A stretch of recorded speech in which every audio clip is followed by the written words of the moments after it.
Welcome back, everyone. Hope all of you enjoyed the engaging play prepared by the students. Let us now begin a session 2, Inclusive Future Designing Cities for All. I request everyone to please settle down. I would like to invite Dr. Gaurav Raheja, who is a professor and former head at Department of Architecture and Planning, ICAAUS2025, with over 18 years of academic and research experience. An expert in design thinking, universal and exclusive design, as well as social sustainability, he founded the Laboratory of Inclusive Design. He has advised the Government of India on landmark projects, including New Parliament Building, IGI Airport. He is also the lead author of national accessibility guidelines such as the Harmonized Guidelines. A DAD Research Ambassador and Fellow, he has held visiting fellowships in Germany and contributes globally as an advisor, reviewer, and keynote speaker on accessibility and inclusive design. I would request Professor Aruna Bhardwaj to kindly honor Dr. Gaurav Raheja.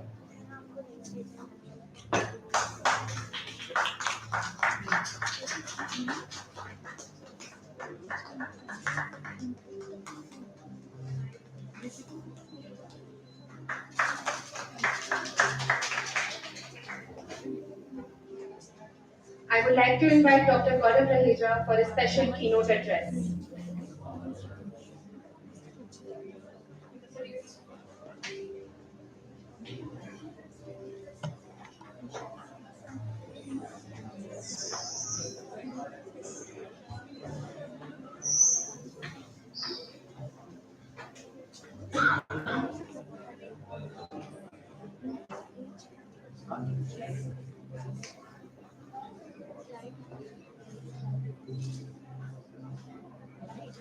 A very good afternoon.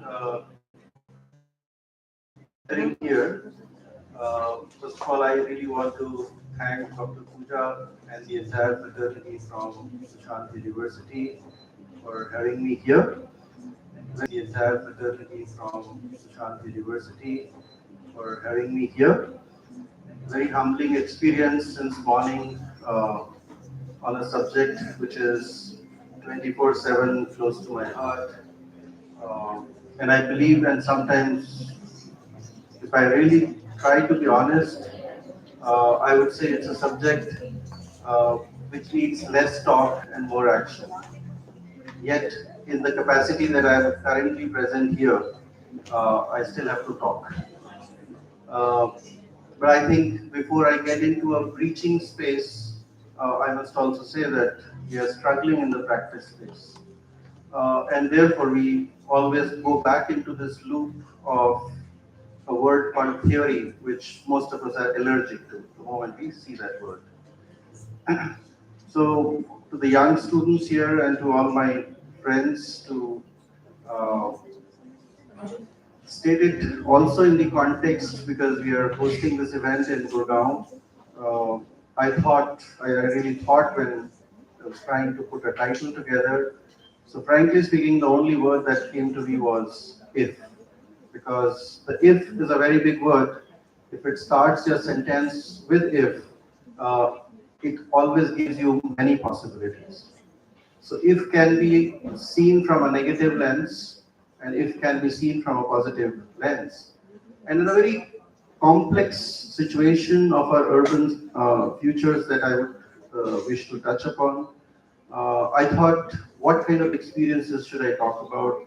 There's a whole dearth of subject and something that we've been working for more than 20 years now. So I quickly thought, let me bring few lenses and share some experiences from where we have also tried to intervene into the practicing world. Uh, but the way I'm wanting to title this is from the if stands for me as intuitive failures to inclusive futures. I believe the most touching talk of the day was when a resident from a society, maybe a few steps away, expressed the challenges for which we do not have to go even on a YouTube channel, something which was very, very live. I think was somewhere reminiscent of a word, failures of a city, which were happening intuitively, just that we are turning a blind eye to it.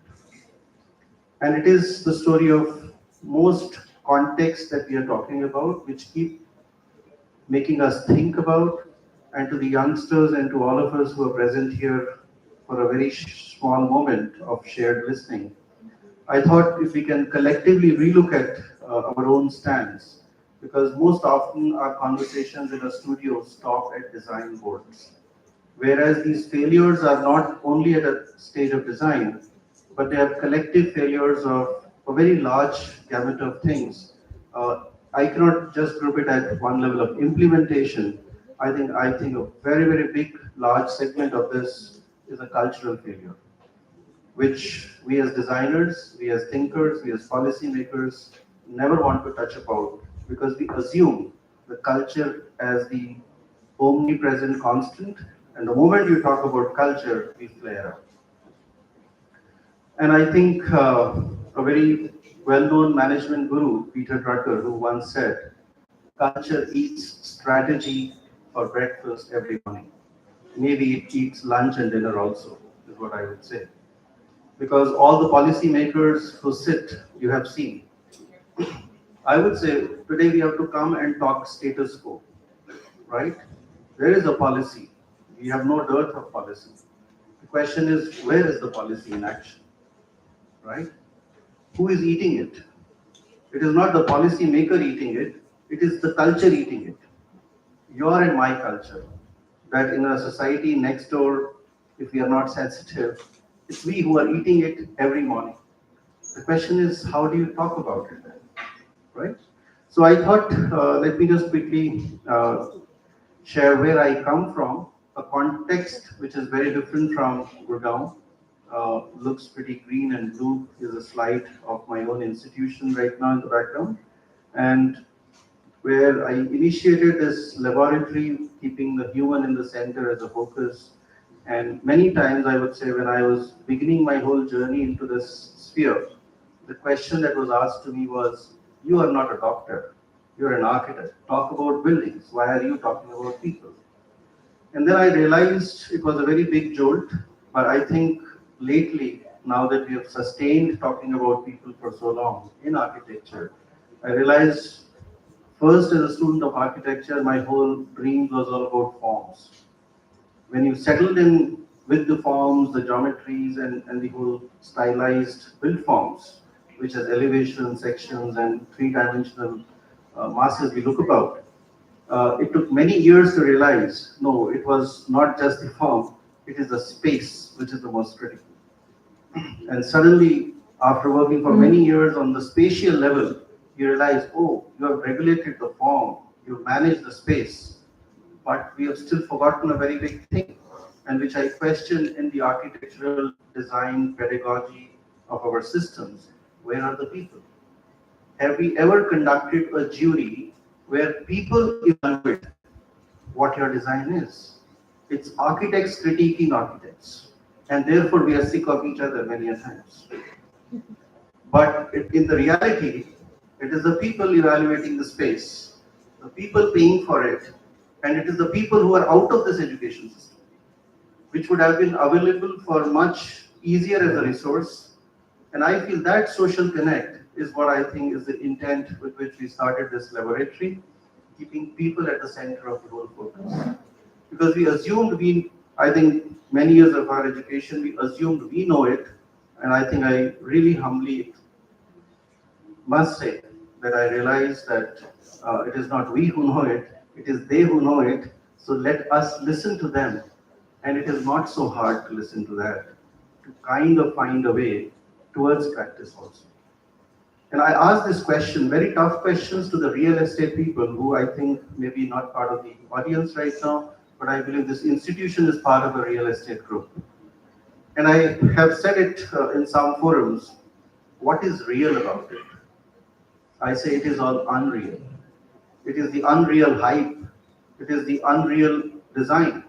And it is the impractical outcomes that today people are forced to nestle themselves into tiny cubicles in the name of economic shelters. Can you call it a home? Is it a house? Is it a box? Is it a matchbox? Is it a situation?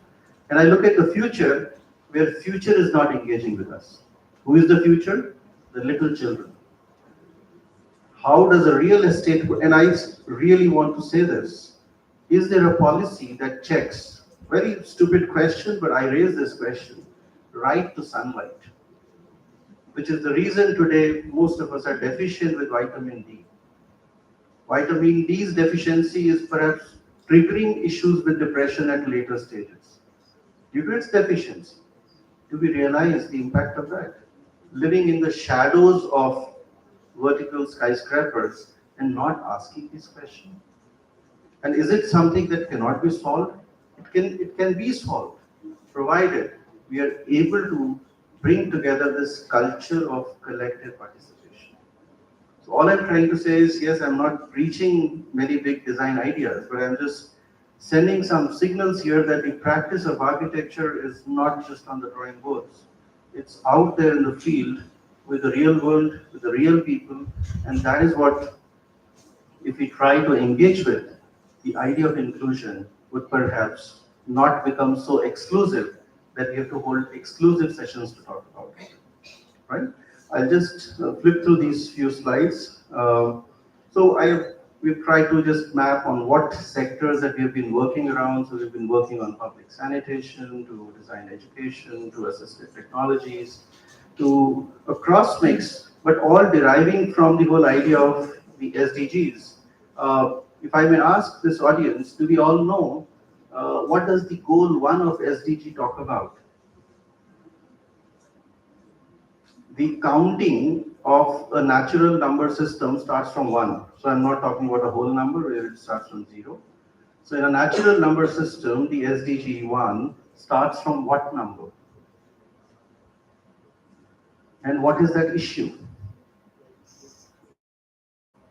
We straight away talk about environmental change. Of course, we respect that. We talk about ecological impacts. We talk about 1,000 other things, goal 11, goal 12, goal 13, as if we have chosen a number that is relevant to me, not others. And I've been raising that question because the people who are affected by goal 1 are usually not part of our audiences, right? And that is what, since we talk about democracy in design, it is they who are the democratic people, because that is the goal 1, which is talking about no poverty. Now, if poverty does not become a subject of my interest, then I think I'm going to be eaten away by poverty, right? Today we have heard so many discussions on urban villages, urban fringes, including all of them. The question is, we are being excluding all of them definitively.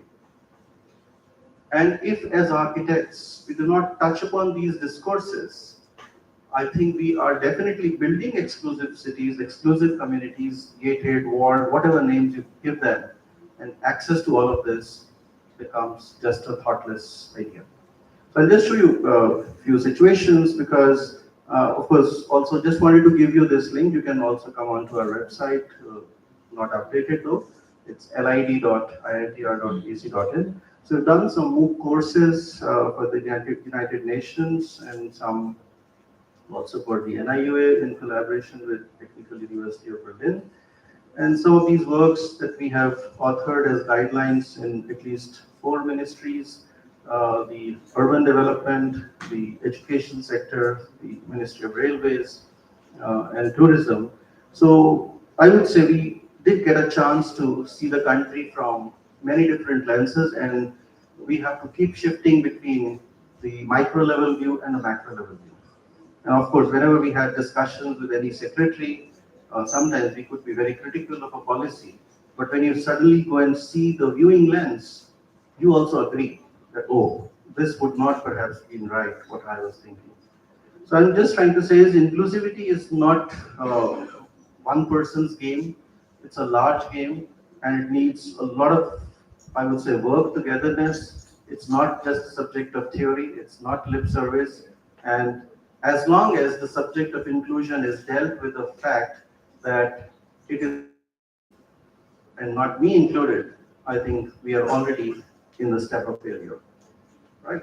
So with that word, I think one word which perhaps so far did not get touched upon today seems to be one of the easiest words, and I think we are actually looking for that word in operation, is a word called empathy, right?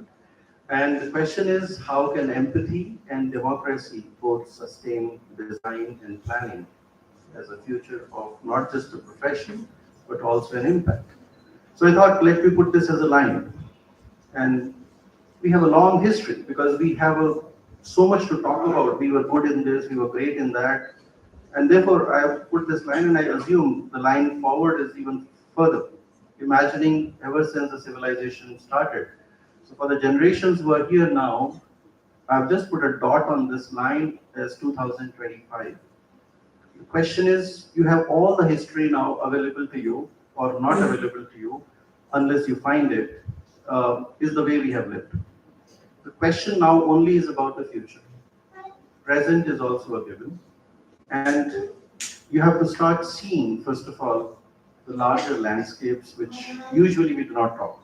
I've been telling even people who are interested in business, nothing wrong, but who's going to pay for your services? It's the people. And in our country, how many people truly build their houses with an architectural service as a paid service, or with the services of some of us who assume that we are better trained than people themselves? And I think the challenge that we are facing in the profession of architecture is that we say, oh, the profession is declining. It's not the profession declining, it's that we are not able to serve the actual needy people and take the real challenges. The real challenge still remains, how do you design for somebody who cannot afford, right? And we want to run away from the challenge.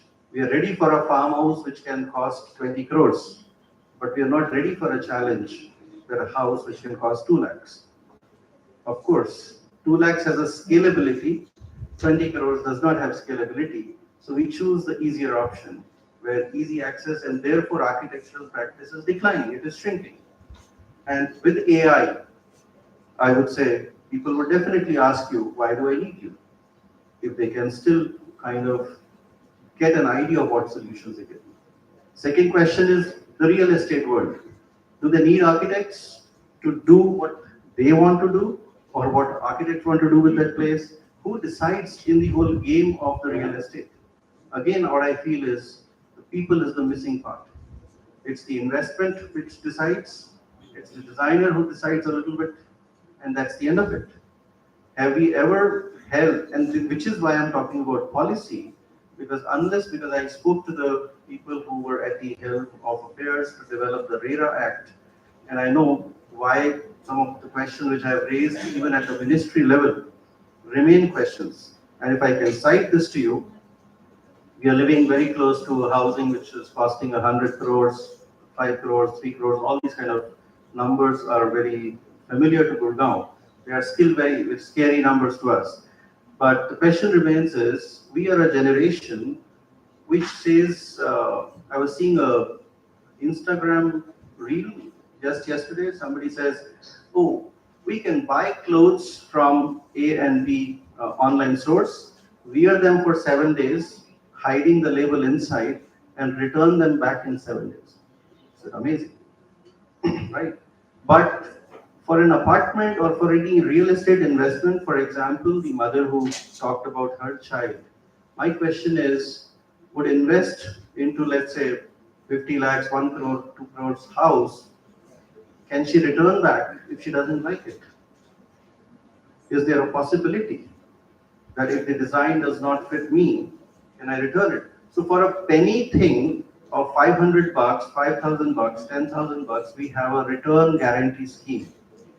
For an investment of 2 crores, 20 crores, 100 crores, once taken, sorry, you're in the grip of that thing. It is not a subject of design. I would say it's a subject of design accountability. So are my architects responsible enough to say, I would say, is anybody as an architect audacious enough to say, I challenge and I give a guarantee certificate for my design? We are still having leaking, choking buildings because there is no warranty. And that is a living environment. And which is where most of the struggles of urban living still happen. Right? Is there a warranty that You will have safe, accessible walkways to reach to your school, which is perhaps, I believe, the most biggest worry of most parents. We don't have, I would say, new problems, but the scale of problems is such, which I just wanted to therefore touch upon, that the number that we are talking about is not a small number. So for those of us who think there is no job, I would say no, definitely there is no job, but there are a billion opportunities, right? You have to look at it this way, but this 1.42 billion is not one number. This number spreads across different colors of pyramids because these pyramids reflect age, gender, abilities, and a very strong figure, the economic status. So if you see the last pyramid, yellow, hope it's visible, the large portion is the poor population. So somewhere somebody was presenting the India's economic future and a very nice slide. I just asked the gentleman, it's a very nice slide of economic future that we will be the third largest economy. But do you have a slide of the economic distribution? There was no such slide. So it is a very crucial pattern that we have to understand, and that one human that we have for many years in architecture studied, for whom we design, unfortunately is an assumption of a fit individual. Now, who is a fit individual in this room? I do not know. I must admit, I am hiding my unfitness. If I go to a medical center, 10,000 things can definitely come out. Some I can bear, some might come up later. And I presume, is there anyone who has never suffered any health issue? Is going to a hospital easy thing? And I think we have enough to talk about. So the question here is, how do we design for diversity? The purpose of talking about inclusion is that that one number of 1.42 billion or 8 billion, if you look at the world, it's not one person. It's not one fit, able-bodied, 5 feet 10 inches male body. It is billions of possibilities in which people exist.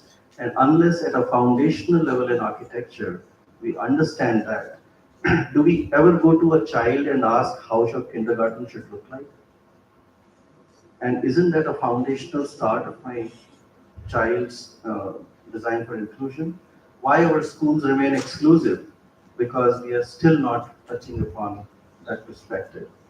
And the sad part is that not all the dimensions of diversity are visible. A lot of them remain invisible. But unfortunately, we are a very judgmental society. We pass judgment faster than the Supreme Court of India and continue to make it part of the culture. So we judge people on the basis of how they look, what they wear, and perhaps whatever is that is my final judgment. And that is where I feel, while we are living in an Insta age, we need to slow down also.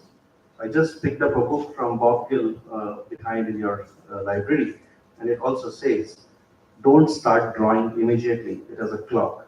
Wait for 10 minutes. So the thoughts come into you, then you take decisions. Anyways, just to say that it is not us who is talking about inclusion, it's the World Economic Forum also, seeing how it has an economic impact. And these complexities, I'm just trying to say, is it's a global issue, it's a global perspective, and nobody else can do it for us if we are not ready to take that plunge. The second part of my presentation, I just want to touch upon words. We are talking about growth. Very nice. Who doesn't want to grow? And who can stop growth? Can you stop your own growth? Perhaps not. Growth is natural, but growth for the sake of growth is nothing but cancer, right? What is cancer? It's also growth. So look at a city from a lens like this. So I believe those of you who are living in Gurgaon are lucky. At least you have a city to study as an architect. Go and fly up and see what a city looks like. I have been trying to see cities from various lenses in different parts of the world. And I see this and then think about this. And sometimes then I go into a macro view to understand this contrast, right? It is coexistence. And is it a design or is it an intuition? So I actually started doing remote sensing imagery from Earth views, from the space, how the Earth looks, then come to countries, from countries coming to a remote view of a city. Can you see this? It will look like a piece of granite or a stone slab, but these are all housings. And imagine this is where we are living inside these situations. So I gave it a name. I thought this is true. We said, what is practical? This is practical true. What is true? The real urban environments, right? And in this, how much is a green space? How much is a walkable space? How much is a space where people can come? Buildings have come, and this is space which is happening around us, right? So I do believe our studios become not these spaces, they are the studios. To study now, how do you study people? You will have to go into them. Imagine they are living, they're not people, they are beating hearts. Somebody's emotion, somebody is crying, somebody is smiling, somebody is waiting for a birthday to happen. And where are these people going? And that kind of makes my heart a little challenged. I looked at many such cities, but I questioned this word. People who are living on this side and people who are living on this side have completely two different worlds of lives. So at an urban planning level also, the question is my planning intuitive? So you can see the informal settlements are intuitive, but the other ones, if you call them as inclusive, I think they're very exclusive. So this side of people, children have access to green spaces, their playhood would be different, and I here want to ask a question. Are they born in a different country? And therefore, I will take you soon to a legal view. This is the city of Chennai. I took this shot from the flight. How is it spreading? You hear about urban flooding, you hear about all these situations, and I see this is something similar to a cancer growth. So how do you grow as a city is important, but we cannot stop the growth. This is about Delhi. Look at how it has been growing, growing, growing, and exploding. And this is the view just next to you. I thought it should be part of a study tour to experience the contrasts of lives, right? With no offense to the idea, but the idea is this is also existing in the same macro view, but somebody has greater access to the greenness, the blueness. We talk about green and blue infrastructure. And on the other side, it's the another one. So yes, we agree, it's pretty complex, right? So I leave you with this thought on growth and development. You must have seen that I love Gurugram before I come to Sushant, but I spin this around and I ask a question. Does Gurugram love me? Because if my city loves me, only then I am included, right? And this perhaps could be a hashtag uh, for the generations to start talking about. And if my street loves me, then this would have this character. From an example in Pune, where the redevelopment happened. Important for these generations also to see is country, and the idea of country is not just the boundary and a political view. It's the humanistic view. And this is a real fact. The population pyramid is changing. If you're looking at design as an investment, I would suggest study these graphs a little better because the population shifts will change your markets. Population shifts will change your demands. And those demands, if you're not ready for, somebody else will do it in the way they have done it in the past, and then we would be the victims of that situation. So if you can clearly see, the number of youth is decreasing, the age is increasing, and with age, what is definite to come is disease and disabilities, right? So whatever we are talking about, even from the future of architectural education, is that we must invest this before it's too late to think about. And of course, as I said, this is the intersectionality, and the wheel of sustainability does not move even if one goal does not remain at rest. Today, the world is in great conflicts. Peace and justice we are talking about. But definitely, it still starts with goal one. So I hope this clarifies a little on every growth is not positive. For a growth to become development, it needs the people's support and it has to be people friendly. I come to the part three, urban living, everyday life. I'm not talking anything big. Everyday life, I divided it in six parts.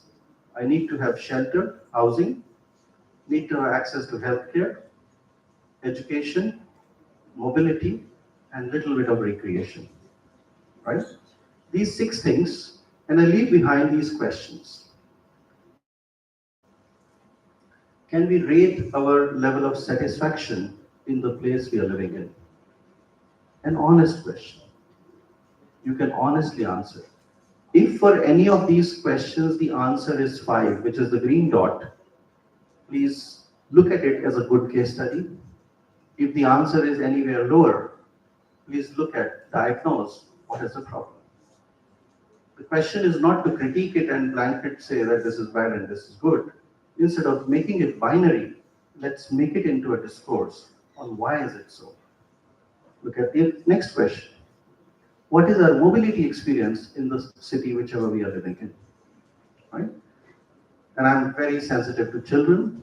I keep talking because if my childhood is not about living with an environment, when will I live with that? So if children are deprived of their rights to walk to school, I incidentally have some collaborations with Germany, so I keep going there. And my findings from there is, if a child is picked up and dropped to school in a car, the school frowns upon at parents. Why did the child not walk? The same culture is in Japan. Children are trained to use metro at an early age, right? And that leads to one very strong word, which I said is culture and society, the culture of independence. The problem here is we are becoming a culture of high dependence in an age of technology because our infrastructures are failing us. So how will we do that? And if a child does not have access, I have had students from Delhi, uh, and we worked on children in vertical apartments, and we found they never owned a cycle. They said because they never had place to cycle. I would say this is a crime. If a child is not getting safe access to walk, why doesn't Gurgaon stop? All the billionaires are sitting here, and what future are we talking about? It is happening in front of us. And I think no $1 billion is worth if a children cannot smile. So I leave you with these questions on rate the levels of anxiety that a city has. And here I'm cross-secting it without any offense to any startups which have given us the 10-minute gratification syndrome. I question, why is my grocery needed in 10 minutes? Why do I need food in 10 minutes? And I've been interviewing people who deliver it and look at their pains, how they zoom into, how they bite into, because they will not get food if they don't deliver in 10 minutes. Now, this is a cultural thing. I feel, why do we not protest? Let's make the 30 minutes. It's okay. Okay, you say medical products 10 minutes, if that can save life, absolutely fine. But making everything available in 10 minutes, why does my next generation not stop this? 10 minutes is a crime to the people who are serving us. And second, it is a crime on us who will start expecting the world to change in 10 minutes. And inconsequential upon this is the situation of urban well-being. When we say we are in stress, half the time it's anxiety. Anxiety for what? For not things not happening the way I'm thinking. And that must happen in 10 minutes. The 10-minute culture is going to kill us for a future of luxury that we are anticipating.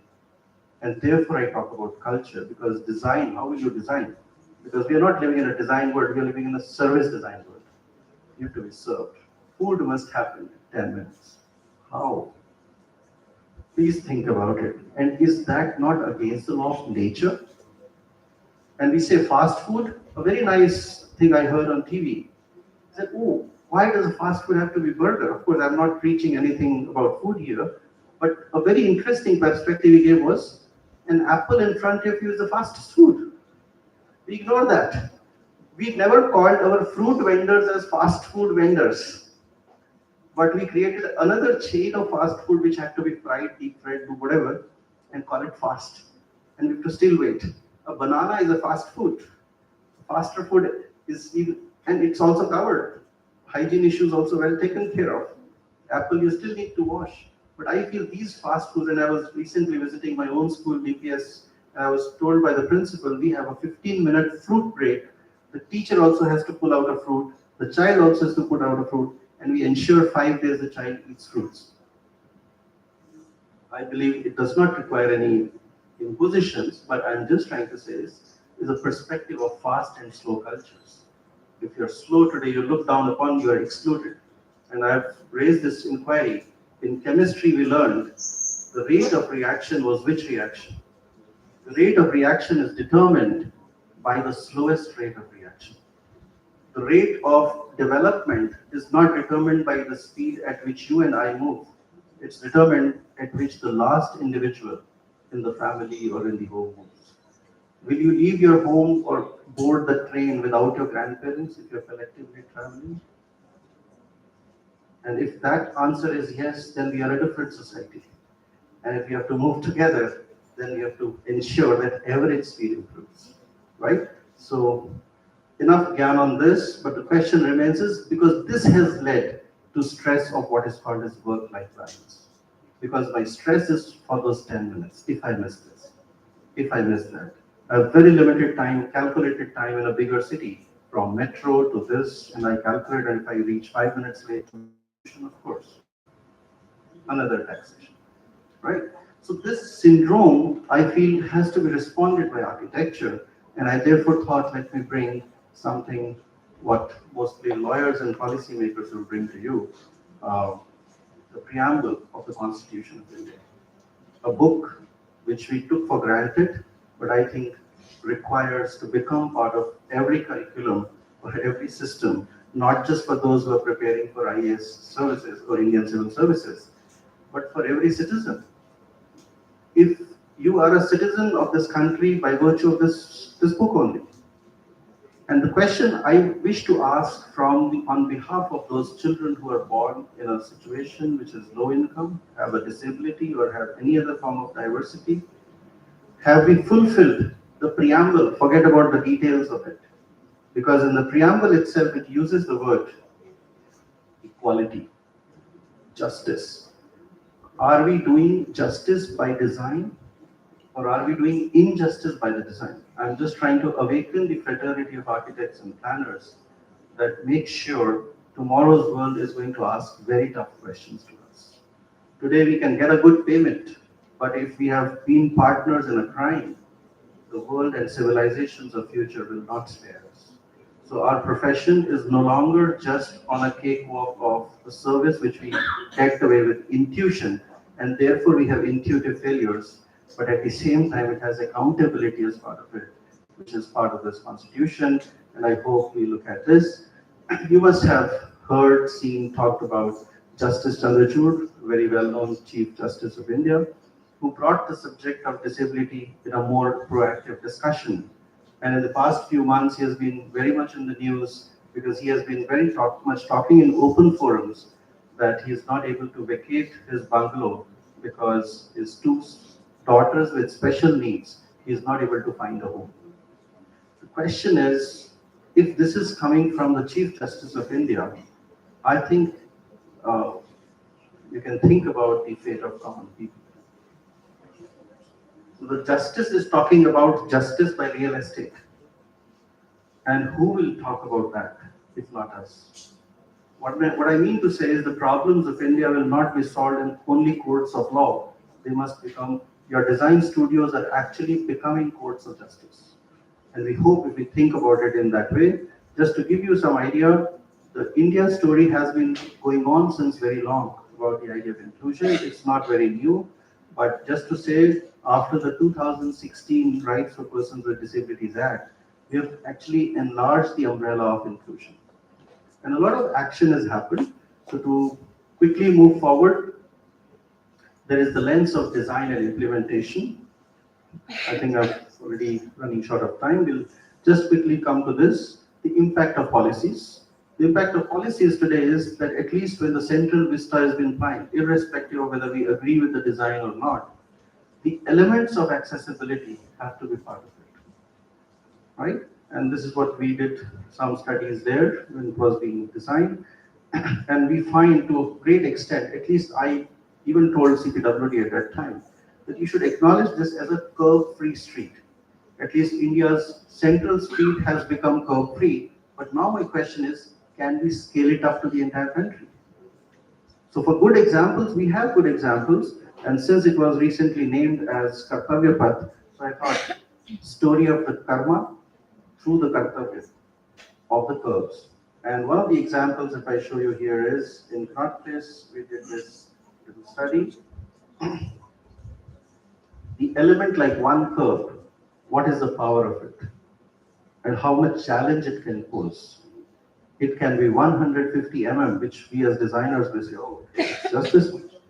And I must say, so four people lifted my own student, and the gentleman who's in the helmet, I must salute him because he represents the society. He was on a bike, there was red light, he jumped up from his bike on the red light and came to help, and he says, "Kyun aap meri behan nahi ho?" So the same society we might be critiquing at different points. If you actually see the inclusive character is part of most of us. And I think I was very proud therefore about the Indian way of thinking. This is at some other places. Two quick examples I'm just showing so that giving you some benchmarks where the world is moving. This is an example of the Chao Phraya Sky Bridge. I was there last year on the middle of a busy road. Normally we see nothing can happen. But creation of a public place in the middle of a road which is accessible and where kids go, everybody goes, elderly go, people read books there, people do online meetings there, is a part of an urban design creation. It is live, it is not theory. Just giving you quick examples and views, how all this has been done, and it is 100% accessible. Not very far from us, very green, and accessibility, inclusion is not away from the idea of ecology. It integrates all of this together, right? And the second example I just want to give you from the world is the Udi Public Library, which was lately commissioned in Helsinki. I was there this year, where I'm just trying to say is the city has invested into this design and everything is free for the public who gives access. Then you start experiencing what being a citizen means, right? I'm just giving you this as a benchmark. So everything inside is, you can go there, read everything, get issued everything, and is made inclusive and accessible for children, for elderly. And the most interesting thing is a accessible washroom. I would say it is a century ahead. Colorful basins, and you found children playing there, and on no bathroom or washroom, any symbol was there. You can walk into any washroom. Is the best example of inclusion and washrooms that I could have talked about, where children and parents and society, everyone coming together, and this is where the world has reached. Also to those who are interested in, I would say, geometric forms, kind of deconstructive structures. So it uses a generative architecture also as a form. What I mean to say is technology, design, ecology, inclusion, everything into one. And that's what makes this design a very happy design. The last example I could talk about is by an eminent architect, Santiago Calatrava, the Venice Bridge. This is what it was. When it was opened, I happened to have seen it in 2016. So once the bridge was opened, this is what it was. When it was opened, I happened to have seen it in 2016. So once the bridge was opened, it had a lot of steps, and then it was realized it is not accessible. So later they had to plant a pod separately. Separate plantation of pods does not make it accessible. It fulfills the service of providing an exclusive service to people with disabilities. And for this, it was fined. The architect was fined 78,000 euros. I'm just trying to tell you is, this is also the power of policy in action. We have to talk about it. We cannot go scot-free for committing crimes which are exclusive and then talk about inclusive in a different way. So to sum up the final thing, hopefully, I hope all of us get a lot of security passwords and OTPs. I think I'm quite fed up of it. So I thought, let me give you this. How to reduce OTPs means how do you reduce in an urban living, designed to reduce overload, designed to reduce tensions, and designed to reduce pain. And I believe we are able to achieve that for a larger section of society, we would have achieved inclusion in any ways, in a big way. So finally, the urban living futures, which I believe we in some way would be responsible for, the question is how, and my answer is it's not by one word architecture or design. We have to see technology, the laws, the legalities, the enforcement, the policy, and definitely the structural physical implementation. But the question will always be, am I on the enabling side or am I on the disabling side? Am I on the inclusive side or am I on the exclusive side? So with those words, I thank you for a very patient listening and sorry for, I think, exceeding this topic. Thank you. Thank you so much, Dr. Gaurav, for such an insightful insights. We would now begin with a panel discussion, Inclusive Futures Design Cities for All. Our first panelist is architect Pankaj Khalra. I should go. How's I would request Dean Sir, I would request Dean Professor Colonel Malik to kindly honor Amit is good, very Pankaj good. sir. Yes. Last I met him in DC. उसके बाद से मिलना नहीं पड़ा. नहीं मिले हैं उसके बाद actually. It's gone so Good good. sir. Busy plus things have changed, things have moved. Actually, he's also not writing newspapers. I mean, that he used to. Huh? He's not writing newspapers. Amit? बहुत ही सीधे. अभी भी अच्छी में last week भी आया. वो tagging नहीं रहा. Our second panelist is Dr. Sam V. Prasad. I would request, so please come on the stage and have a seat. You want this one? I would request Dean Colonel Virendra Malik to इसमें kindly lunch है. come on stage. Lunch इसके बाद. So Dr. Sam, kindly honor Dr. ये Sam. दीदी. Yes, sir. Gaurav? Oh, he's a good friend. I know, but I just love Yes. listening to him. Our third panelist is Dr. Sonali Patari. Definitely. Hello.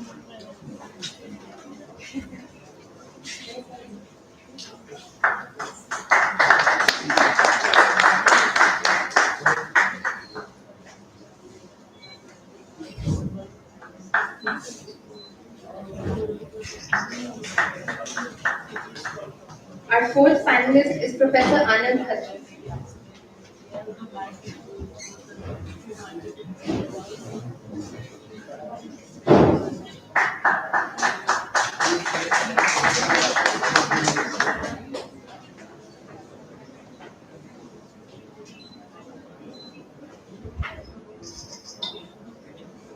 I would request all the panelists to kindly come on stage and take a seat.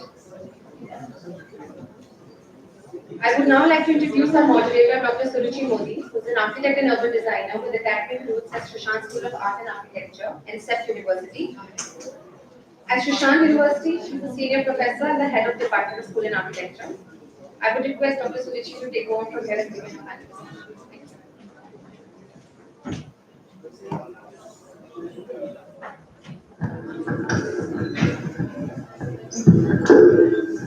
Good afternoon. Is that too loud? Yeah. Okay, I know lunch is waiting, but I'm sure we won't keep you bored. We'll do this quick and we'll keep it crisp. So, very good afternoon, and it's my privilege to welcome this diverse panel of what promises to be a session of meaningful and necessary conversation. So, like you've all been seeing today, we are here to explore a theme that often risks becoming a buzzword: inclusivity. I'm sure for a lot of us students, it's the in theme. But when I think of inclusivity, I imagine the city to be this one grand party. There's a lot of food, lights are on, the music is playing, but the question is who's invited and who's not. I think it's mostly the children, like we've been hearing, the elderly, the differently abled, the economic sections, and some more, who are standing at the door and saying, what about us? So, like architects and planners and often users now, We use a lot of words of sustainability, resilience, and now even inclusivity. But I think we use this stage today to sort of leave these slogans and strip off all the jargon, and let's talk something more meaningful. So let me begin with ma'am, Mrs. Kataria, followed by Mr. Prasad. What does inclusivity in cities mean to you?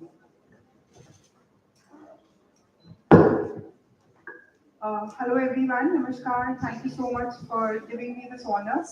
I am I am an autism specialist, a pediatrics fellow.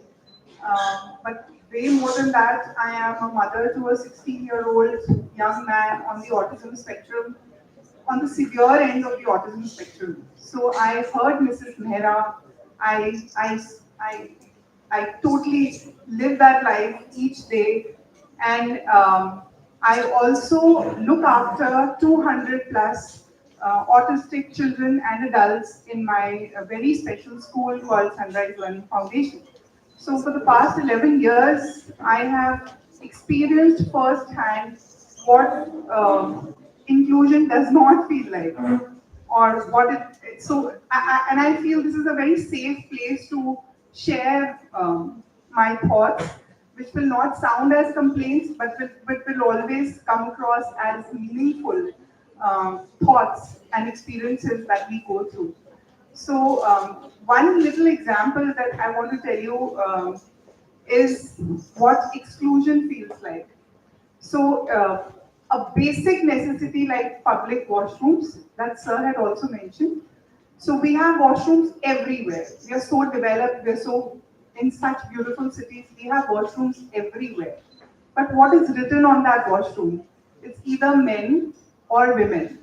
You agree with me?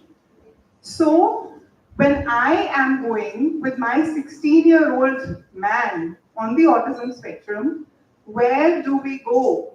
I cannot send him into the men's washroom alone. He's not equipped. And I can't take him with me inside the women's washroom because he's too big. He's 6 feet tall. Where do we go except for the airports which have family accessible disability washrooms where I can stand outside, he can do his job with dignity and I can still guide him if needed. Apart from that, there is absolutely no place in the entire city where we can use public washrooms with his dignity intact. So, having given you this example, for me, inclusivity means a city where we can walk, of course, barrier free. We are talking about physical accessibility, but also sensory friendly accessibility. Also, places where every human being, regardless of their physical, cognitive, or sensory profile, can live a full community life. That's what inclusive city means for me. Mr. Prasad, if you could also talk about this. What for you is inclusivity? Yeah, I think before I go into that, I need to thank the one person sitting in front, Dr. Pooja Lalit Kumar. She has been our architect for our premise, the entire premises of AHF AIDS Healthcare Foundation I work. And the previous speaker was saying, on the contrary, that he's not a health professional, he's an architect. How does that say that? On the opposite, I'm not an architect, but I'm a doctor. So it's a medical doctor, right? So thank you for that. And then there's a story behind it. One line, we advertised in public in the newspapers for building up or getting our clinic constructed. It's a free clinic.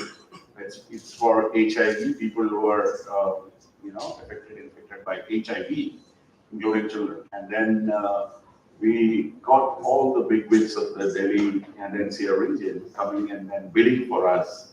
And none of them we couldn't translate, probably that's my fault. I couldn't translate what I wanted and they never understood. And there comes one lady who came in and I said, I gave her if you remember, I had a rough sketch of what we wanted and I gave it to her and she said, this is so nasty. Shall I come back the next day and give you her? And there you presto, lo and behold, we have a building, 5-story, with all, inclusivity, spaces, whatever we could and whatever is not. But coming back to, so thank you, that's why I'm here. So thank you for that.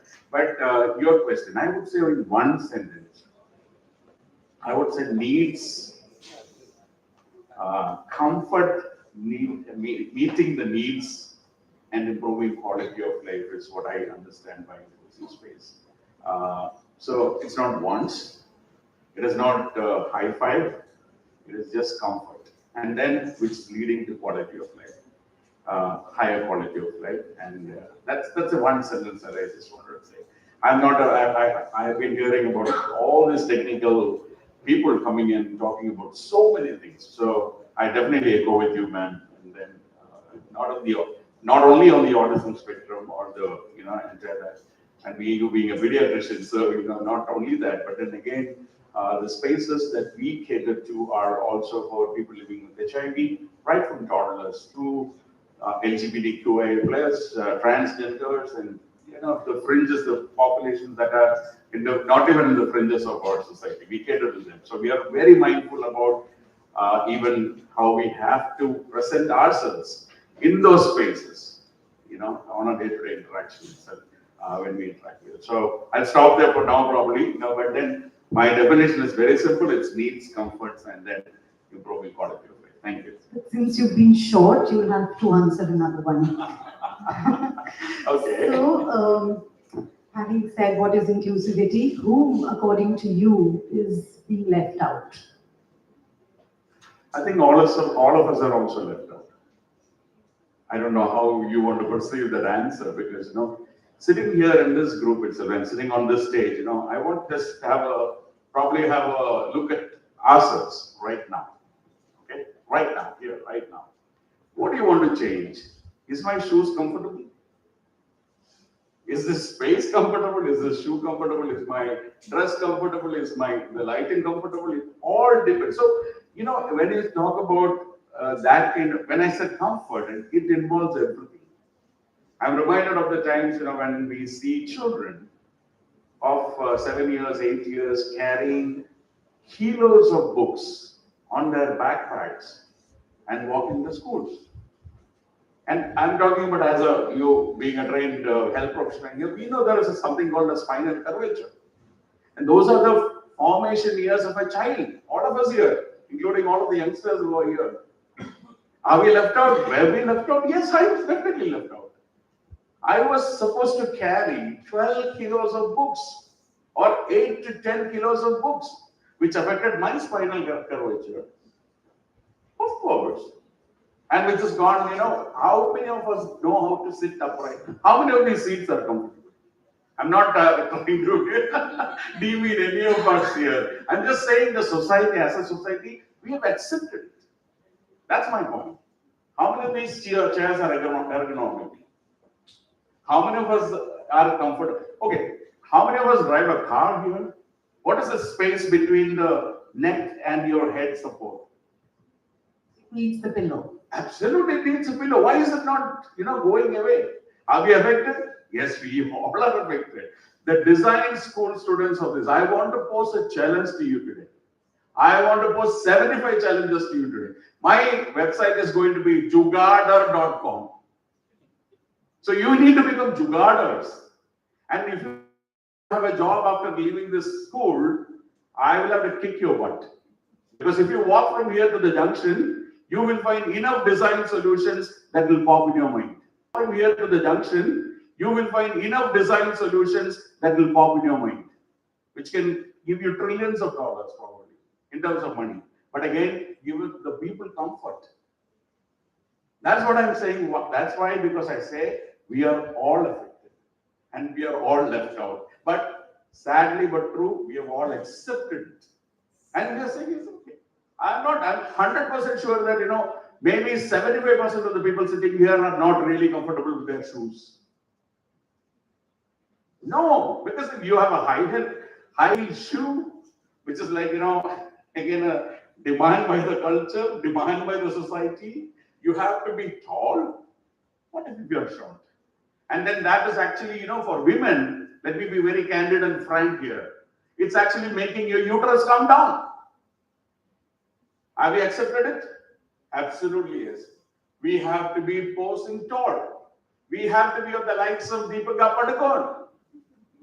Everybody has a pseudo celebrity image in their mind, and we are portraying that we are copycats. Are we comfortable in that shoe? Never. Do you want to wear it? Yes. Why? Because otherwise I don't have my stature in the society. That's tuned into us. Are we left out? Yes. Have we accepted it? Yes. I will stop there. Ma'am, same question to you. So, to answer the question, who seems to be left out of our inclusive cities? I don't know if you heard about it. Maybe you did. And her 11-year-old son, um, we failed them. They jumped off from their 13th floor balcony. The son is Daksh Chawla, and he's on the autism spectrum, and we know him so well. So, did they feel left out? Yes. Who are being left out, in my understanding, are people who are invisible.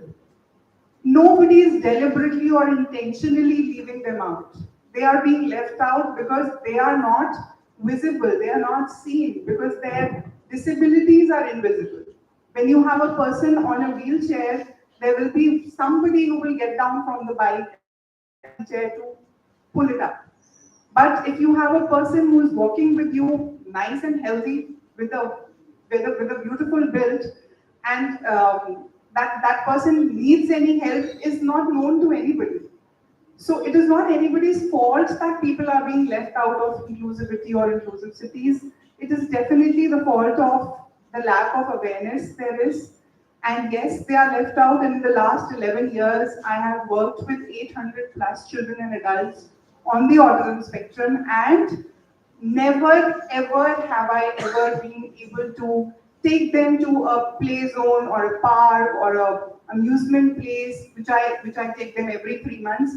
Ever has been a place where they have been accepted and said, yes, they can come and play here. Neither a trampoline park, nor a water park, nor a play zone, unless you book the entire place. You are always left out, always. And is it their fault? No. The people don't know how to help them or support them or include them. So yes, we are left out.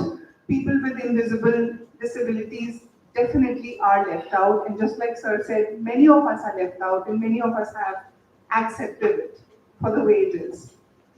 So we also have Professor Anand with us. So given that urban villages are physically seen and are very evident agglomerations in the city, so what is your narrative of inclusivity for them? See, thank you for inviting me. I am Anand Khatri. I represent Urban Village Charitable Trust. I work on villages and urban villages. So I will give you two examples, two small examples. We are working with Ministry of Panchayati Raj on an effort to develop the master plan of a village, Kaloda, for the last 5 years. So we have been talking to different levels of people in the government machinery itself and trying to develop a master plan. Now, even while we are developing the master plan, the village has been changing so rapidly, trying to imitate the city, that we really feel that the intellectualization which the city represents, the intellectualization that was brought in by modernization, the intellectualization that you all carry in your drawing boards, where you work on sizes and shapes and try to chalk out plans of buildings, that intellectual input, the intellectual integration of space with life, that all gets destroyed and disturbed. So at that level, we miss on inclusivity. When we look at urban villages in the city, like say for example, you look at the city of Delhi, you would realize that everything for the city is being done by the urban villages. What urbanization stands for is something which is very, very minimal. Roads, a few buildings, but you want patakas, you want Holi ka rang, you want building material supplies, you want easy accommodations, migrants wanting houses, they all go to urban villages. So they are not included in the city. How? you look at the master plans, there is something that is called map 1. Map 1 is, we have maps of cities now, wherein all these areas are outlined and left as blank, saying that planning does not have any insight into it, no regulations, no bodies controlling them. And that is where our question on inclusivity starts on, Who are they who are running the cities? And in fact, we did a very good research, I must tell you all, share with you all. In that research, we mapped all the urban villages of Delhi, Noida, Gurgaon, and Greater Noida, and Yeda, and Ahmedabad, and a few more cities. There were 5 major cities that we mapped. Everything came to be on a walkable grid. So on the question of inclusivity, I would say that we are missing on a lot of dialogue, which can be taken up by you all, and that's it. So I shift the lens to you, Bankim. As people I know who imagine and shape our cities, which aren't just about physical access, but also these big fat rule books of the master plan and the zoning regulations and all of that. The question I want to ask you is, do these frameworks really support inclusivity or unintentionally create the barriers? Hi everyone, I'm Bankim, an alumni of this particular school And my batchmate. and a batchmate. And just want to apologize that we're just rushing this on because I have a flight to catch. But just to answer your question, Suruchi, I think probably our policies, our guidelines are the most inclusive space that we can find in India. You want all the words, you want all the concepts, you want all the guidelines, open it. You'll have it over there. We do very well on like putting it on paper. We're just like paper tigers are all there. The issue what's happening is the translation. We're not humanizing the policies at all. There is no, let's say, communication that goes into it. We are not at this point, let's say, thinking like the advertising agencies or the gurus, which are there, who are able to sell you a car with whatever issues are there of the pillow, you don't even know about that, but you're still going to want to buy that car because they know how to make it important. We are just taking this, in my opinion, the entire thing is theory, as was said, but it is also somewhat taken as an afterthought, or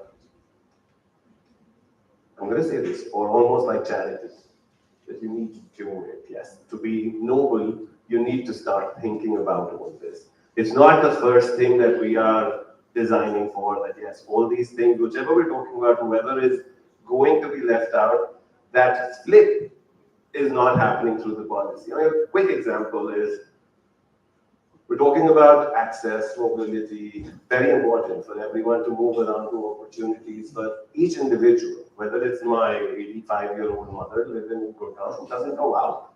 She is scared to get out of her house. Okay? I mean, she can walk, but she doesn't want to walk. I think the challenge that has happened in all this is that we have not been able to communicate this thing to anyone. We're still at a policy level confused as a nation. On one hand, we're saying yes, we're going to put metros. The other hand, we're going to take out buses. It's gone. Like Bombay, for example, has lost 2,000 buses in the last 5 years, believe it or not. It's been phased out. Indore, recently the bus rapid transit system was taken away, stripped out. Delhi, we knew, fine, a failure.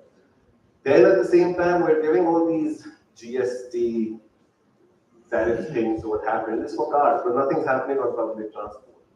There's a very mixed message that's happening, that we don't want to reduce the vehicles on the street. We're not going to be prioritizing people. It's still going to be vehicles. We're going to still keep on building flyovers and keep on increasing the 22-lane Gurgaon highways. But that other side of the action, which the central government or the union government needs to take is not percolating at all at the state or the city level that you say. That's the challenge we face as an NGO working on the ground. There is this big disconnect on, yes, this happened in the National Urban Transport Policy. Nobody at the city level knows what to do with it.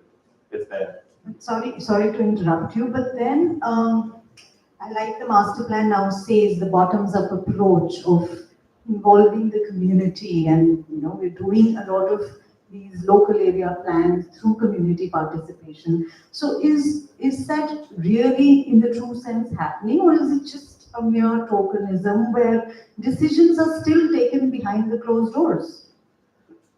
I guess all of us can answer. How many of us have actually attended in our own cities a local area plan or a master plan feedback? One, do I do it? So I do it as a profession. Anyone has attended what's happening in their neighborhood? We don't even get to know about it a lot of times. Let's start with that. So I think the intent is there, not denying that at all. I'm part of the people who advise the government on creating the intent, but that last mile of it actually happening is very low. And even when you have codes like the IRC, the Indian Roads Congress codes, telling you that you have to do it, there is nowhere in your city budget pedestrianization given a priority that you need to have wider footpaths. You are going to just create a little strip which is going to cover the gutter, and yes, checkbox done. So in reality, there are different tiers that you're looking at. The Kartavya path is one successful example, for sure. But how do you scale it out? There has to be a lot more of these. I mean, we need to fight it out. All I'm saying is the policy is not going to change. We need to have a lot more action warriors at the ground level, starting from schools, which you guys are doing. And it would have to be done repeatedly. It's for me, inclusivity is democracy. It's going to be constructive all the time. It's not going to ever end. And if we think it's an end goal, not happening. Okay, so I have a question for the audience also, so please wake up. Uh, so, talking about public spaces in the city, do you think inclusivity is more of a design problem? How many of you agree with that? Is design the culprit when it comes to excluding people in the cities? So can we raise hands, people who think design has a role to make them not so good? Very nice. How many of you think it's a social issue? Like he said, people are not sensitized enough. And how many of you think it's an economic issue because power lies with the people who are going to invest? Eventually it boils down to that. So I think very few said it's a design problem, so we are saved as architects, not too much of a problem yet. So Anand, I'll ask this to you, and I don't know if Tarush also has a comment on this. What's your opinion? Is it design, social? I know it's not one, but which one takes the larger share of the cake? I'll tell you, architects have taken upon themselves unlimited responsibility. They are good people, they are designers, and so everybody has been pushing the load of the world on them. You look at architects as they grow, as they mature, they start talking something else. I was an exhibition designer, an interior designer, a building designer. Then I became a professor, and now I'm talking villages and urban villages. So what I'm trying to share with you all here is that the problem, the best part with architects is as a fraternity, that we try to hit the root of the cause. So while he's talking about environment, while she's questioning all of us together, we as architects open up. We are prone to opening up. So we have started realizing social issues and economic issues at the root of the problem. So all that I have to say is that while economics is much depends upon the individuals who are not being included also. Like I'll give you one example. You may disagree with me. I have been working on villages and urban villages for I don't know, like 8, 9, 10 years now. So initially I would say that policy nahi, we miss on policy. Then I said ki something needs to be done, a local area plan needs to be done. Then I graduated from that level to realize that there is something that is which is very balanced. It has we are in a state of balance. The urban villages are running the city actually technically because the roads have been drawn, the loads are on them, they are the cushions, they are the joints, they are the springs that are carrying the load of the city, they are acting as buffers. So we realized that. And moving further ahead, I found some scope in spirituality. I saw a tapasvi sitting. I'm sharing it very openly without, any inhibitions. I saw a tapasvi sitting, not eating, meditating, finding spirituality, a spiritual path, as against hunger. A yogi trying to practice different yogic lessons. A creative person trying to rise to different levels of creativity with drug-induced, effort to reach to certain heights as against certain level of mental instability. So I personally feel that this world is not, what I personally feel now is that this world is in a great sense of balance. Realizing that balance and transmitting it and letting things be a little so that ecology, so that people, so that the variety of problems that we have are retained and not exaggerated by our efforts would be the best way forward. That's all that I have to say. Okay, so seeing that we have very less time on hand, I'm just going to club my last two questions into one, and I would want Mrs. Sam and in sequence everyone to just give me a short answer on it. So, who do you think will need to be included in future, and what strategies or steps can we take to make that happen?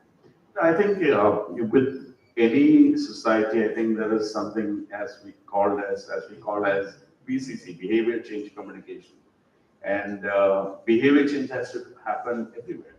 It's not about the policy making. It's not about schools like this. It's not about us. It's about itself. So behavior change communication is something which is like very key. And then the role of people like you and the role of our future students is to kind of not accept what we have already accepted, but then go beyond it.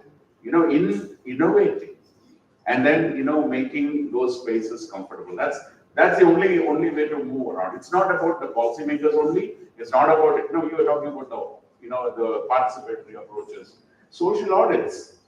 How much of social audits happen in this kind of projects? Basically, finally, right? When you look at interventions where we design national control organization, or even those kind of programs, as Madam was saying, the lived experience count more than any university in PhD.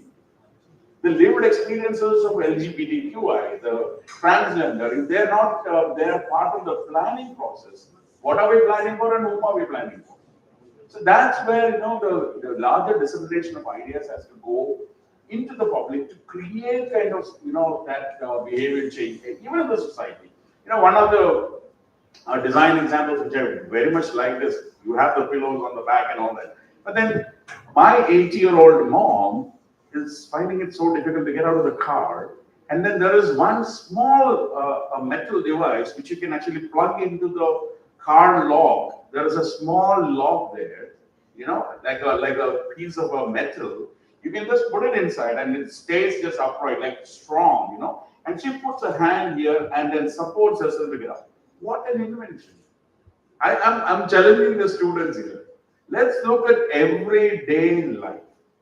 I'm so impressed about the automatically adjustable reading glasses that have come these days. You don't have to change your glasses for your senior person in your family every 6 months. You just have to tune it. It's like a volume control here, stuck a notch, and then you get your reading comfort. So innovation, I'm just challenging all the students here, basically saying, how many of us are comfortable even putting our lingerie? Why is there not a different design of a lingerie? Now, think about it when I say this. Okay, even a lingerie design can. So I'm just saying, as architects here, we should look at when you look at it from a human rights angle, it has got three parts. One is the equity part of it. The second is the access part of it. The third is the affordable part of it. Okay? If you don't satisfy all the three in any of your innovations, in any of your design concepts, and if it's not for the general public, I would say that's a bummer. It's not practical. It doesn't include a man's son. It doesn't include the population that I'm serving. So these are the three things: affordability, accessibility, and the last part is nothing but then we can change, you innovate. It's not that you are using only one set of a design now. So the design school here should actually think about you have a billion opportunities to kind of design. And again, I'm challenging the architects of the future to say that whatever, if you look at the comfort of having an automated small seat going onto the ladder, or the steps to climb on the first floor, that happens to be the most expensive part of one building. Why should it be? Why should it be the most expensive part of a building? If it is to be for the comfort of the people, if it is to get access, affordability, and it's not going to get access, affordability, and then equity, in that one design of a city, why would you have it? Maybe Bill Gates can have it, those people who can afford can have it. But what about the other people? What about my own mother? My mother, just because it is something which is beyond affordability or not coming into the most essential, parts of building a design. Designing a building or constructing a building, that becomes away from my list. But that is my comfort. And that's my mother's comfort. For example, I'm just saying. So that becomes the most, expensive commodity in the whole design of the house.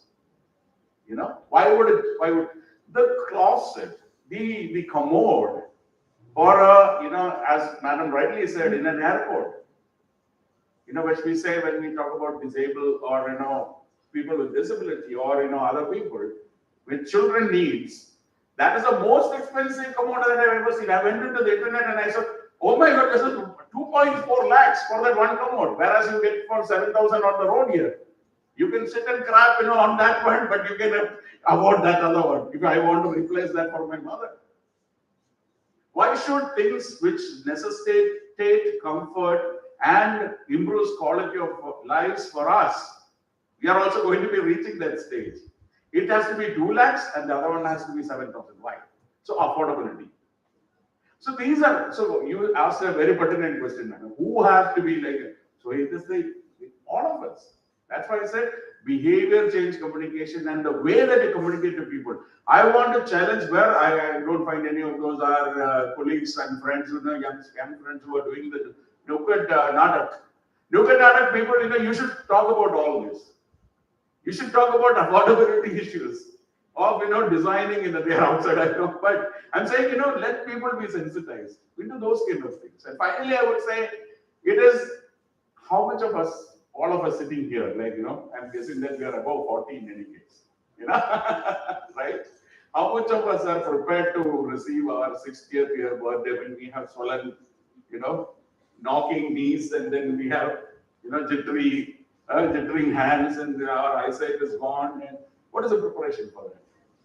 Have we designed something like that? Oh, we think we will live like this for immortal, But are we switching on to that? So that's it's a paradigm. Actually, it's kind of a very difficult paradigm for us to believe that we are going there. No, it is a reality. You're in a way saying, so let's move towards including ourselves into the future. Absolutely. Thank you so much. But I'll stop there. I don't want to stand between already. The yogi with the yogi with the hunger. We are all yogis now with hunger right now, so I'll stop there. But my only submission is, please, the design school students here, I'm challenging you, become jugaders. There is money, there is fame, and then you can move on and you actually improve the quality of life of people. Bring in these three concepts: equity, accessibility, and affordability into your designs. Thank you. We covered everything. What was the question? The question was that whom do you think will have to be included in future, and how can we prepare ourselves for Okay, same. The answer is the same, but it has to be, absolutely, it has to be everyone. We really can't exclude anyone. And that requires, innovation, like he's saying, and we have to keep on dreaming. We are getting too realistic in our lives, I think. Even as designers, architects are hired, and they're getting very, very pragmatic about what he's saying. I disagree with him about that you're going to make money, you're going to do this, you're going to do that. Well, that's going to get them a lot of practical solutions, not the innovation that we're talking about. I think that is going to be it. We, for every project, the more number of beneficiaries, if we want to call that, or we want to call the, let's say, whoever is going to be the target, we have to start increasing those. If we're looking at 5 people that are going to be catered in our design, as academicians, let's just say you're going to go to 10 and let them create more products. We really need that, is what I think. This next one, which is what needs to be done, I think we need to measure. We're just not measuring inclusivity at all. We don't have these perceptions. This is perceptions. I cannot figure out what a specially able child is going through, what the caregiver is going through. We have to start measuring those things, getting the more of the social audits, getting more of these audits done, which is nowhere in the guidelines. And we've been following these guidelines with very, very physical, because that's tangible. What we're talking about here is intangible, and what is going to be the measure for those are some things which I think we need to start creating as well. And the question is, why do we have to talk about it? I mean, why do we have to beg for it? If there is a flight of stairs, why isn't there a ramp along with it? There is a ramp, everybody can go to the next floor through that ramp, but everybody can't climb that staircase. So why do we have to discuss it or ask for it? Why isn't it a part of a universal design rather than as an afterthought? कि ओ वो तो रह गए, उनके लिए तो बनाया नहीं, चलो अब कुछ डालते हैं. Why do we have to keep asking for it and keep feeling excluded all the time? So when a policy is being made, like he said, when it's all on the paper, when it's all there, why are we still, finding those difficulties which are actually translating to huge exclusion, which is invisible to all of you right here? I can say it loud and clear and unapologetically. You cannot see what we go through each day. It's not situation specific. It is our daily life that we have to question. क्या मेरा इतना भी हक नहीं है कि मैं एक शॉपिंग मॉल में जाके अपना सामान खरीद सकूं? I am an 18-year-old person with cerebral palsy. Why? So वो questions हमारी life है. It is a part of our life. And just like किसी भी city planning में, I see there is an old age home का plan, there is an orphanage का plan, there is a hospital, there are many schools, there are countless malls. Why isn't there a place for people who have never gotten admission into any school or any college? Where will they go? I was a consultant in AIMS when my son was diagnosed with autism, and he did not get an admission into 17 schools, 17. Both of us were successful doctors. Our son did not get an admission into 17 schools. Before I went to the 18th school, I said, I am an autism specialist. I am starting a non-profit to make sure that any other child does not have to go through this rejection. But they are still confined to a small, rented, self-funded, in the name of a school building, which doesn't have a playground. It doesn't have any facilities that are there in schools. So the very children who need a playground the most do not have an access to a playground. Why do we have to beg for it or ask for it? If it's there in the policy, why is it there not on the road, on the ground in our life? Why are we begging for it? That's my only question to all the people who are bridges between the policy and the real buildings that we are living in. Okay, yes, please.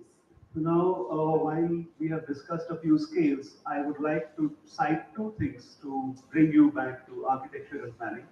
When planning started in India, before Chandigarh and all these cities came up, the metropolitan concept came up, Gandhi and Rabindranath Tagore both were talking about starting the development of the country from villages. We did not start there. So I'll leave this question for you. The second thing is ki when the planning of Delhi started, so then also, or whenever the planning of any city or any area starts, we delineate those areas which are already existing. The way Britishers did, they created a red line saying that these are Lal Dora areas, इसके अंदर नहीं जाना है. So those areas are delineated and then the city plan is done. The Charter for New Urbanism, CNU, talks about restorative urbanism, wherein you have to make a handshake between these areas and the areas that you design outside. So when at my scale we talk non-inclusivity, we see non-inclusivity right from the planning. I can, the third question that I leave for you is that is what we were discussing with Tarush and, in the morning in the room and, our plans with a 5 feet setback here and a 5 feet setback behind and a 10 feet setback in the front with a 6 feet boundary wall and a gate, a gate which anybody can, jump across and come into the house and blocks which are so flimsy which anybody can break, doors which are, just there, you look at a better system of living where, these boundaries are not there.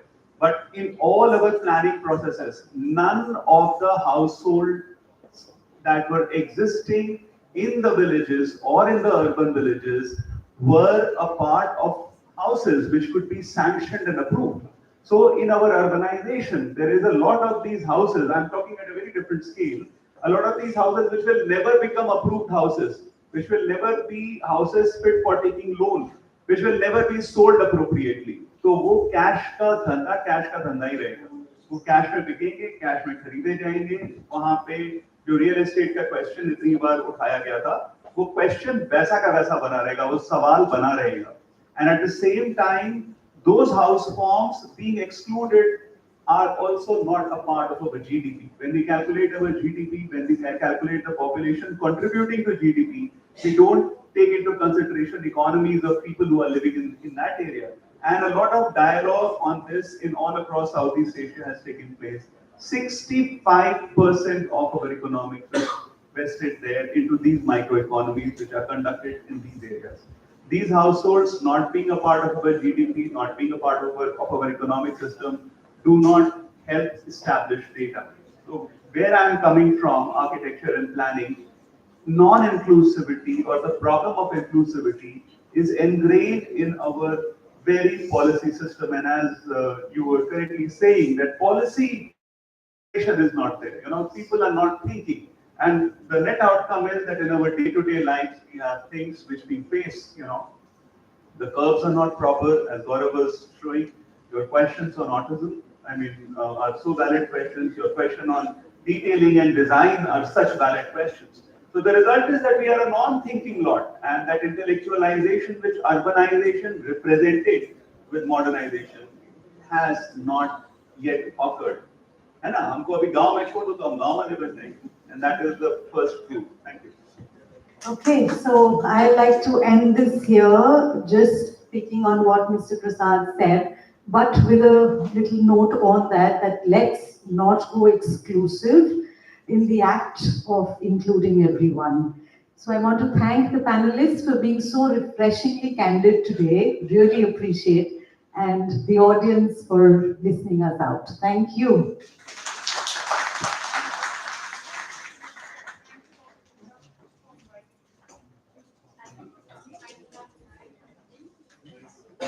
Thank you so much to our panelists as well as our moderators for the session. Thank you.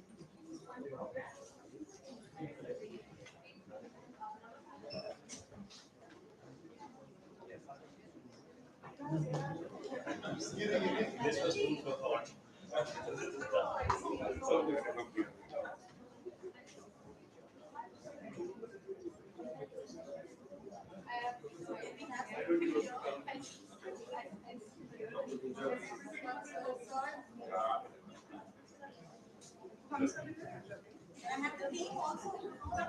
Please come and join us. So friends, please stay.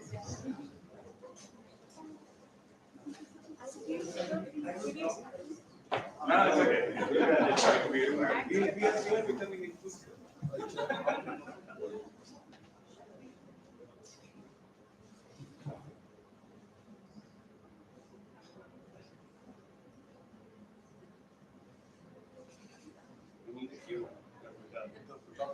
far too late.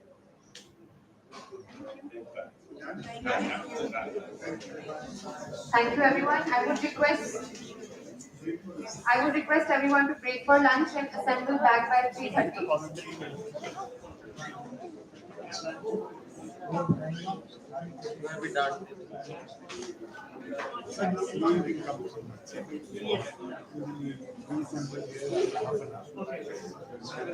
You're already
his career in advertising in 1982, working with Advertising and Sales Promotion Corporation. He launched cricket for blind in India in 1990 and also set up the World Blind Cricket Council in 1996. He inaugurated the World Cup for cricket for blinds in 1998. He also produced 13 parts of TV serial Nazar-e-Nazariya, featuring Nazuddin Shah and Harsh Chaya as an anchor. That serial had over 39 cases about possibilities and potentials. And he also delivered two TED Talks in 2011 and 2017. So I would like to invite Mr. George Ibrahim to address the life in the city and share his experience with us.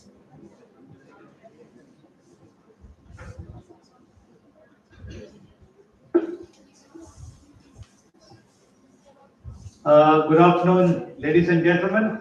Good afternoon, sir. Good afternoon. Only two people in the audience. No, everyone is there.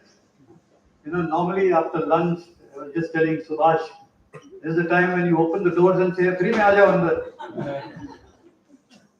So anyway, grateful that all of you are in, and so as I was introduced, I have had a vision impairment right from the age of 10 months. So I've seen very little of the world and lived life, had the opportunities, good education, went through school, mainstream, studied in Delhi University, St. Stephen's College, did my honors in mathematics. Operations research was my master's degree. And as she said, that 10 years in advertising, and then I started my work with the blind. And my first project was promotion of cricket for the blind. Since a kid growing up, I wanted to be a fast bowler. Because when I was growing up, India had no fast bowlers, no Kapil Dev, no Jasprit Bumrah, nobody. So it was just Gavaskar opening the bowling from one end, Solkar opening from the other. They would rub the ball on the ground, make the ball old. So I said, it's important to become a fast bowler. But then very soon I realized being blind, that was not possible. So, so I will mix what I'm going to be talking with a little bit of personal information as well. So a few years ago, I think it was just before the pandemic, I happened to be leaving the office, and my driver said we need some petrol in the car. So we said, okay. So we went to the Defense Colony petrol pump where we normally take our petrol from. And we had full tank. And then the guy asked me, payment kaise karoge? I said, card se karenge. Machine lao. So he brought the machine. And I suddenly noticed, for my horror, that the machine was a touch screen. The previous week when I'd taken petrol, it was the traditional POS machine which had buttons on it. So with the 5 marked very clearly with an indentation, so I could very easily press the button, press my key in quite easily. So I told him, "Dekho, main blind hu, ye machine, POS machine is not accessible." So the guy said, "Aap mujhe apna PIN number bata do, main PIN भर दूंगा." So I said, फिर pin रखने का क्या फायदा? अगर मैं हर व्यक्ति को बोल दूं कि ये मेरा पिन है, मेरा बैंक खाली हो जाएगा. So then he said, फिर आप अपना ड्राइवर को बोलो. I said, वही बात. So I was a little upset, and I went home, and then I realized that the mobile app that I was using, there were steps in that mobile app when I needed sighted assistance. The NEFT processes also needed some sighted assistance.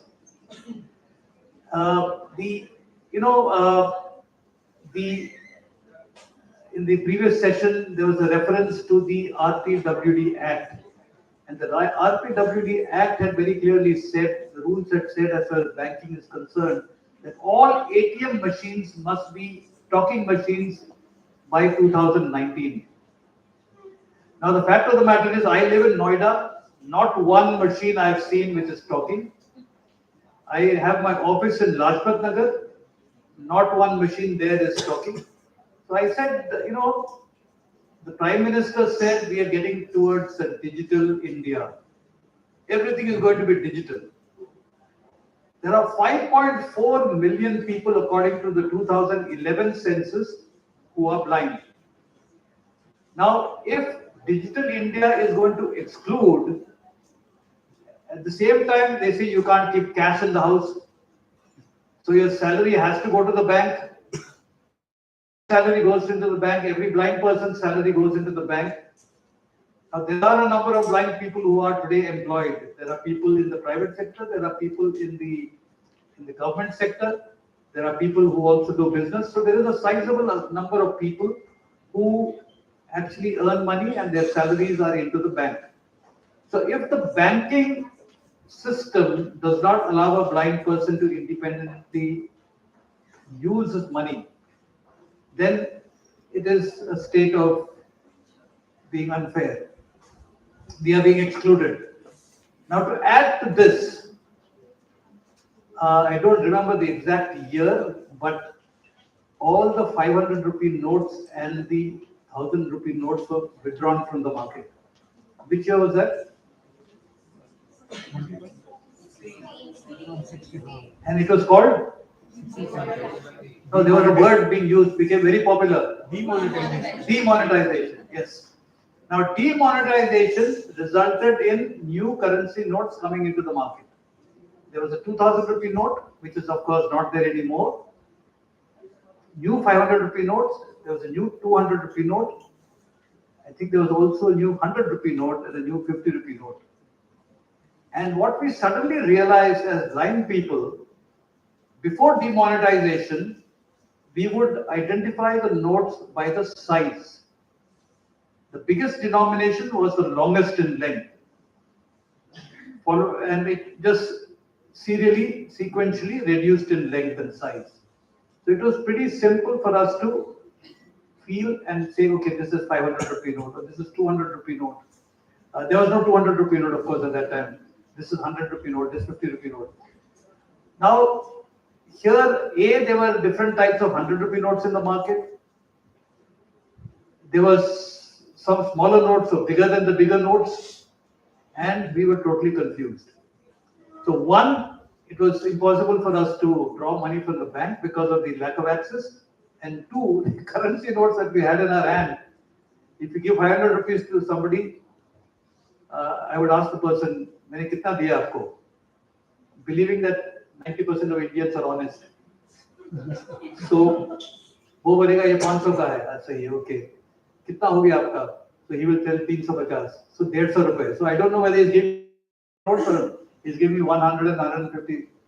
So we were at the mercy of people around us.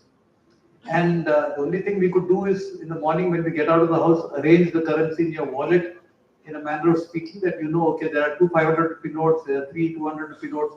It would be arranged in sequence so that you can pull out. And if you have a short memory, you might forget what you have given somebody else and you will forget the order. So I think the point I'd like to make over here is digital India is a giant leap for the country. I won't comment on demonetization, but the economy's dimensions have changed. And one whole section of us were pushed out of the economy. And today, in fact, this morning or yesterday, I think it was this gentleman sitting here, Subhash Vashisht, he's a lawyer. He called me and said, "Matter ka kya hua? Kaun sa matter?" He said, so that is, all this inaccessible drama eventually goes to court. And the court gives you tarikh ke tarikh. Aaj thoda, government has not been represented. Okay, next hearing is 2 months down the line. Or somebody has not responded. So this carried on. So for every bit of accessibility, we have to go to court.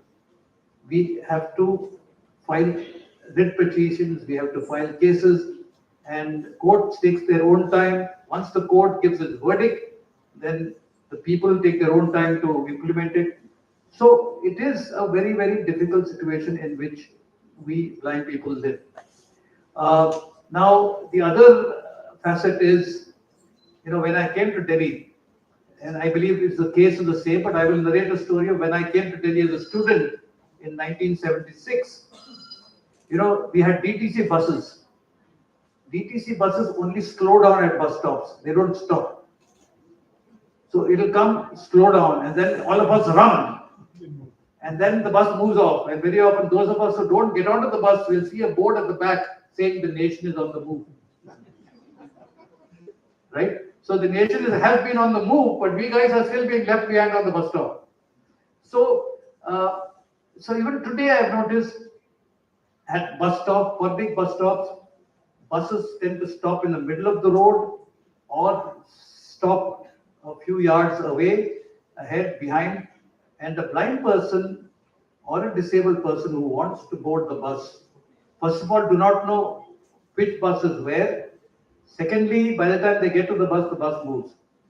So that is a second instance. The third instance is, I remember still, this is a hilarious event, but in Bombay in May, June till September, there is heavy rain. And sometimes it rains for 8-10 days continuously. And water gets logged. And sometimes you have to wade through waist deep water. And the joke is, you walk on the road, maybe on the pavement, you walk, you see him, you see him, you see him, and then you don't see him. Why?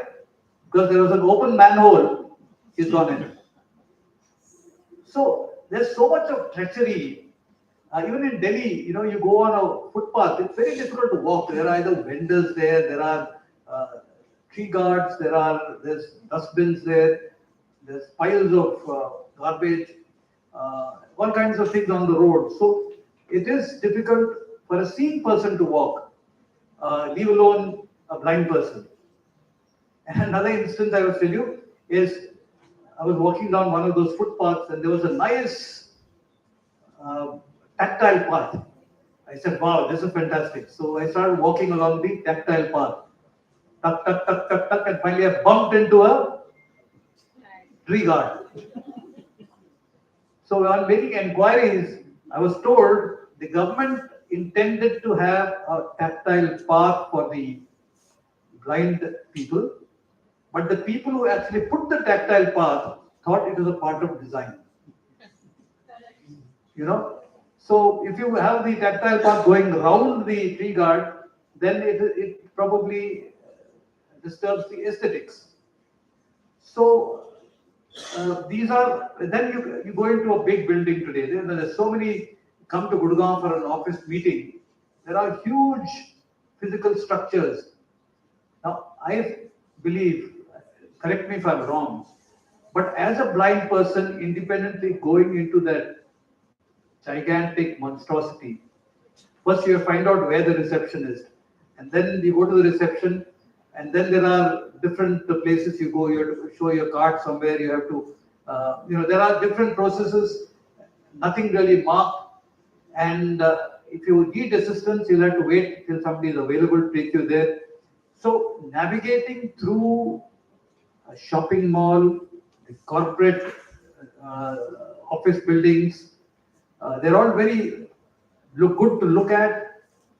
Of course, I can't see it, so I'm echoing what my wife tells me. It's difficult. The other thing which I've noticed, which is a good thing, which is the Delhi Metro.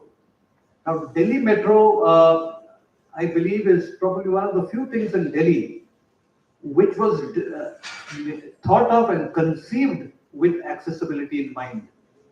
I was talking to the DMRC corporate relations person, and he was telling me that they had done extensive research as to how metro systems in different parts of the world had been developed and designed, and they had tried to borrow good practices, whether it's from the London Underground or from the subway in the United States, or from the transport system in Japan, and they had integrated that into Delhi in the Delhi metro system.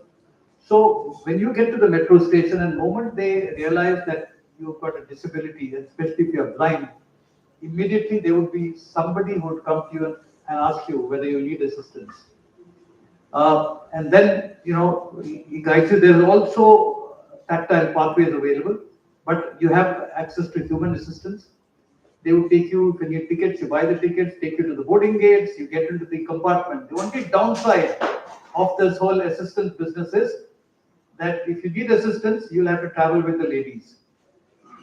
They put you in the ladies compartment.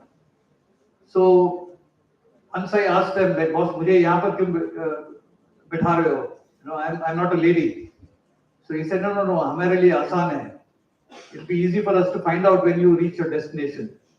So, okay, meaning we can't be choosers all the time. So we travel in the ladies compartment, and then if you're going to Rajiv Chowk, they will meet you there. They will take you out, and if you have a connecting train, they will connect you. And they have a very nice telephone system where they phone and tell people at your destination that so-and-so is traveling by so-and-so compartment, meet him. So there will be somebody who meets you and then takes you out and helps you get an auto or a rickshaw or a taxi or whatever. So that, I think, is an evolved system, the Delhi metro system. Then the emergence of the Uber cabs, Uber, Ola, Rapido. Now these cabs, smart cabs, have been a boon for us visually impaired people, because we can use mobile apps, call cabs to where we are standing, travel by them, and how much we need to pay is also indicated on your phone. So you don't depend on the taxi driver or the auto driver to tell you what the rates are and what you have to pay. And then you also have the opportunity of paying using your electronic wallet. So you don't even need to carry money on recognized currency. So these have been some of the positive developments over the years for us blind people. So given what I understand, the point I'd like to make here today is that when the POS machine was designed, when the NEFT process was designed, when the websites are being designed, when buildings are being designed, the designers are not necessarily conscious that people with disability also could potentially be using these facilities. And as a result, their usage or their engagement with the design is totally overlooked. So that is point one. Point two is, a few years ago, a friend of mine was telling me, he's a professor of English in one of the universities in Gujarat. And, we blind people get a 75% discount on Indian Railways. Me and my escort both would get 75% each. So this friend was traveling with his escort. So he was traveling from Ahmedabad to Delhi. And 2 hours into the journey, the TTR came in and asked him, "Can I have your ticket, please?" So this guy pulled out his ticket and his concession form and he showed it. Then the TTR asked him a question, so he replied in English. Where are you going to? So I'm going to Delhi. How will you be traveling from the station onwards? He said, I'll be taking an auto rickshaw. Okay. Then he says, "Sir, I don't think you're blind." So this guy said, "I am blind. I've given you my certificate." He said, "No, you can't be blind." So this discussion went on for 5 minutes, and finally my friend said, "Okay, sir, why do you say I'm not blind?" He said, "You speak good English." So the expectations from people with disability is down there. We are garbage, we are useless. We need to be looked after. Now, having said this, I spent about 16 years promoting cricket for the blind. I traveled the length and breadth of India. I've met a whole lot of people who are blind, who are in the bureaucracy, who are in the medical profession, who are lawyers and so on and so forth, architects and so on. What I found, I met several blind people who are educated and sound professionals. There is a travel company in Noida called The Travel World. The managing director and owner of that company is a guy called Sanjay Dang, who happens to be blind. There are lawyers practicing in the Delhi High Court, more than one, who are visually impaired. There were also lawyers practicing in Delhi with law firms who are all blind.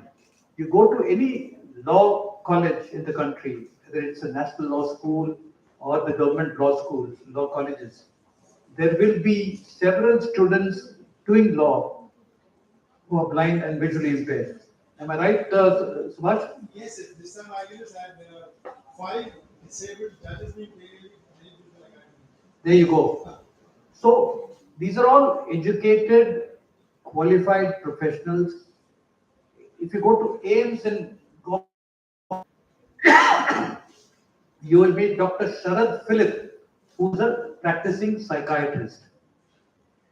There are other doctors also who are disabled, who are practicing and working with different professional agencies, whether it's private hospitals, public hospitals, or whatever.